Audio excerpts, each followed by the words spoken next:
So let's continue our lecture on aromatic compounds. So in this lecture, let's talk about the reactions at the benzylic position and the reduction of benzene. So let's start with the first topic, reduction of the reactions at the benzylic position. So what is the benzylic position? So if you take a molecule of benzene, so if you extend any atom at the end, so this position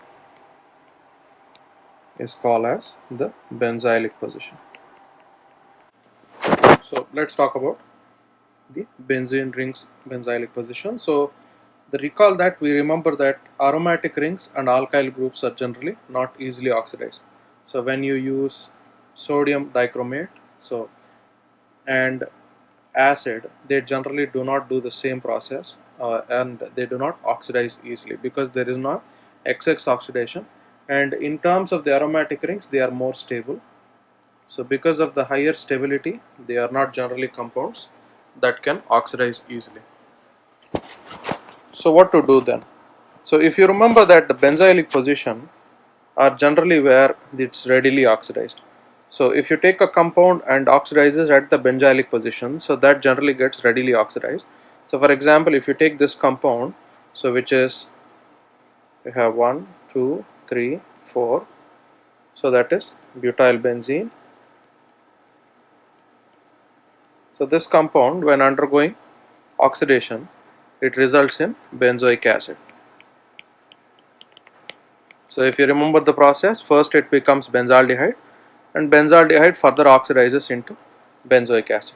So the benzylic position, when will it oxidize, is only when it has at least one proton. So if there are no protons, that compound will never oxidize. So that is the main purpose, the main understanding of the benzylic position. So the reactions at this benzylic position, if you take the permanganate ion, that can also be used as an oxidizing agent. So permanganate is KMnO4. So that can also be used as an oxidizing agent in presence of water and heat. So that first turns it into an oxide ion and then produces potassium. So when it loses potassium in an acidic medium, that finally ends up forming the compound, the benzoic acid. So the understanding here is that any oxidizing agent, there are two oxidizing agents. One is Na2Cr2O7, so which is sodium dichromate, and the second compound is KMnO4, so which is potassium permanganate.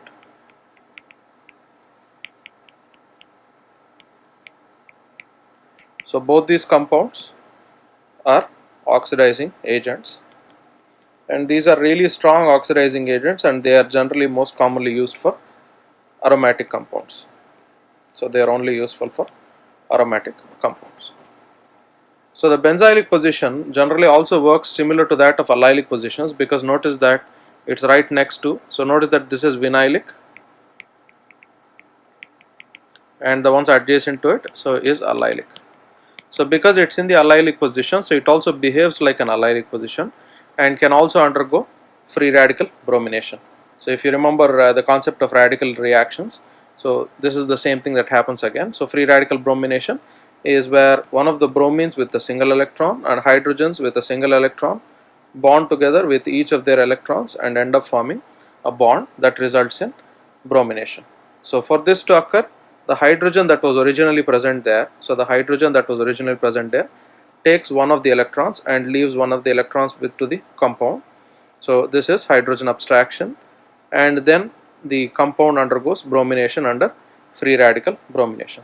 So benzylic bromides are generally very useful synthetic intermediates.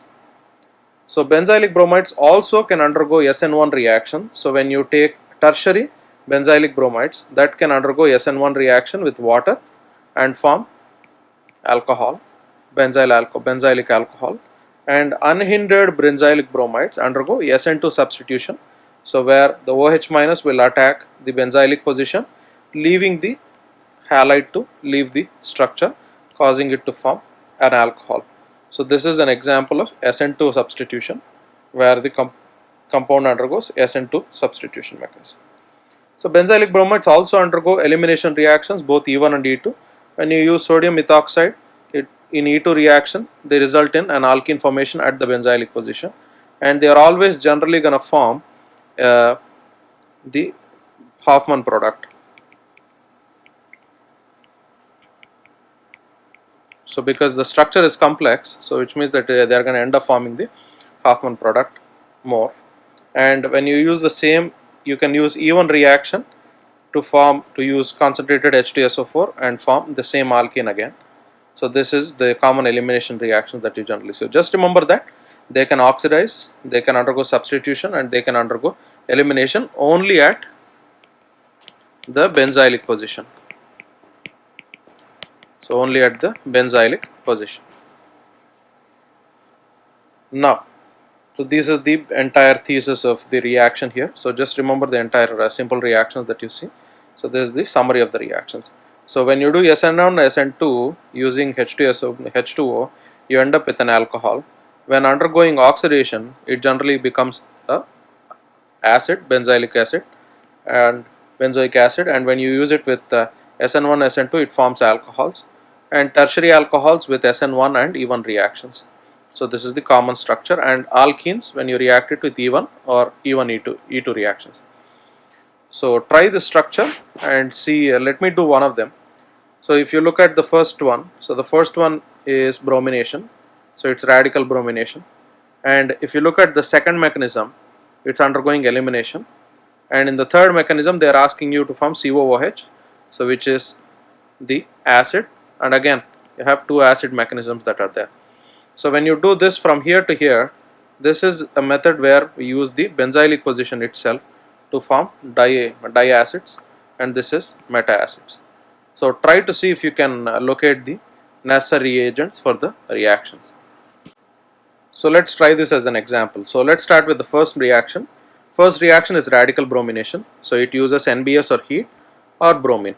So when it uses bromine, it always under radical bromination undergoes alkanes first. So the first thing is it uses bromine and it attacks bromine at para positions. Now when you use sodium ethoxide, it undergoes E1 or E2 elimination. So it removes the compound, it removes the bromine. Next, under potassium permanganate, it oxidizes to form acid, and when you use potassium permanganate again here, it also oxidizes to form acid. So remember that the oxidization is the method where it always looks for the benzylic position. Notice that here this is the benzylic position, so let me put that in red in the compounds. This is benzylic, this is benzylic, this is benzylic, sorry. This is benzylic and this is benzylic. So it notice that it only attacks the benzylic position. So notice that it only attacks the benzylic positions when you use potassium permanganate. Next, under forceful conditions, you can also reduce bromine to cyclohexanes, but under really big forceful conditions where you use nickel as a catalyst and at 100 atmosphere and 150 degrees centigrade. So where the amount of heat energy that you use is minus 208 kilojoule per mole. So this is the amount of energy released. So however, alkenes can undergo selective hydrogenation, so in presence of a benzene ring. So when you use a benzene ring, they can undergo selective hydrogenation, where if you use hydrogen and platinum, catalytic hydrogenation, it only hydrogenates a specific carbon. So benzene can also be reduced in Birch reduction. Birch reduction is where we use sodium, methyl alcohol and ammonia. So this is a mechanism that's similar to that of dissolving metal reduction in of an alkyne. So what happens here? So there are two things that happen. One is the nucleophilic attack and second is the proton transfer. So the sodium attacks the hydrogen, the carbon that contains the hydrogen. So in this place what happens now is the molecules undergo radical bromination. So what happens? The radical reactions where they split into each individual electron. So where the hydrogen, this gets 2 electrons and one of the electrons comes here. So this results in a radical anion. So because there is a radical present here and there's a negative charge there, and it reacts with CH3OH where the 2 electrons attack the proton and the proton relieves its electrons back to oxygen, again bonding it to hydrogen. This results in a radical. That radical again further undergoes the same reaction and forms double hydrogen. So where extra hydrogens are added, this results in Birch reaction. So Birch is dissolving the metal reduction.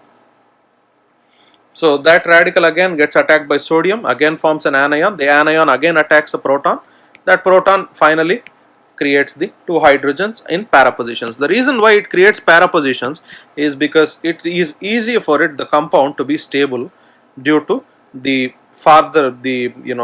the distance between each of these carbons. So it doesn't occur at ortho position or meta positions, it only occurs at para positions. So note that Birch reduction does not completely reduce the benzene ring. So the product has sp3 hybridized carbons on each of these ends. So that's the only difference here. Every carbon in this compound has sp2 hybridization. So Birch reduction generally takes, in para positions, it creates sp3 hybridization. So it creates sp3 hybridization. In para positions, all other carbons still end up having sp2 hybridizations. So all end up having sp2 hybridization. So the presence of this electron donating alkyl side group provides a regioselectivity. So this regioselectivity is where it chooses a particular structure to be found, which means that it always tries to choose the double bonded carbon to actually reduce, which means that if there is a side group on it, so if there is a side chain on it or a substituent on it, it does not undergo reduction. So it does not undergo reduction. The reason mainly is because of the regioselectivity, which means that it always wants to attack that particular carbon only. So which means that if there is anything on it, it's not going to attack that carbon. So an electron donating group always destabilizes the radical ion. So the reduction will not occur at a carbon possessing the electron donating group. So if there is an electron donating group, it does not occur. Now the presence of an electron withdrawing group can result in the opposite regioselectivity, where it can undergo further reduction, where for example when you use acetophenone, you have a carbon and an oxygen. That oxygen makes it much more favorable for reaction to occur. The reason mainly is because it's ready to withdraw electrons from the original structure. Notice that here the R here is trying to donate electrons, because the structure does not need electrons, it actually needs to donate its electrons that are there. So here it is donating its electrons and resulting in the reduction structure completely. But remember that it does not have, so the carbon that it's attached to will not have the sp3 hybrid. So the carbon that is attached to the oxygen, so the carbon that's attached to the oxygen should always be an sp3 carbon. It will not be an sp2 carbon. So this is the presence of electron withdrawing groups that result in opposite regioselectivity. Next, so with the last topic, let's talk about buckyballs and nanotubes. So benzene is the preliminary structure or the basis structure for graphite, which is used in your pencils.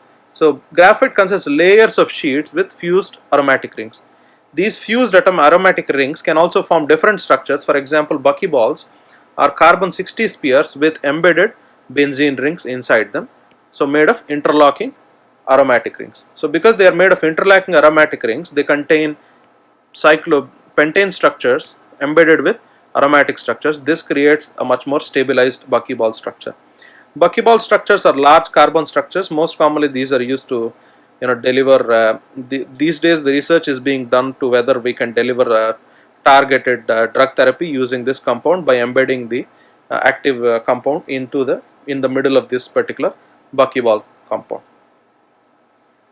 And fullerenes are molecules that can be made into tubes, so we call them nanotubes. So you can have single, double or multi-walled carbon nanotubes. You can use them for multiple applications. For example, the common applications these are used in is conductive plastics, energy storage, conductive adhesives, molecular electronics, thermal materials, fibers and fabrics, catalyst supports and biomedical applications. Most common biomedical application as of now is trying to restore neurological activity to a particular nerve that does not have any way to signal itself to that part. For example, paralysis is one of the topics that's being studied where nanotubes might be of good use to act as a replacement for nerve cells. So try the following reaction and see if you are able to find the answer. So notice that this has to be a benzylic ion, which means that the benzyl position is where the one that got attacked. So this is the benzyl position, this is the benzyl position. So remember the regioselectivity, it always chooses the sp2 hybridized, so which means that it always chooses the bromine to be on the sp2 hybridized atom. So try the following reaction and see if you can find the answer. So with that we end our lecture on aromatic compounds.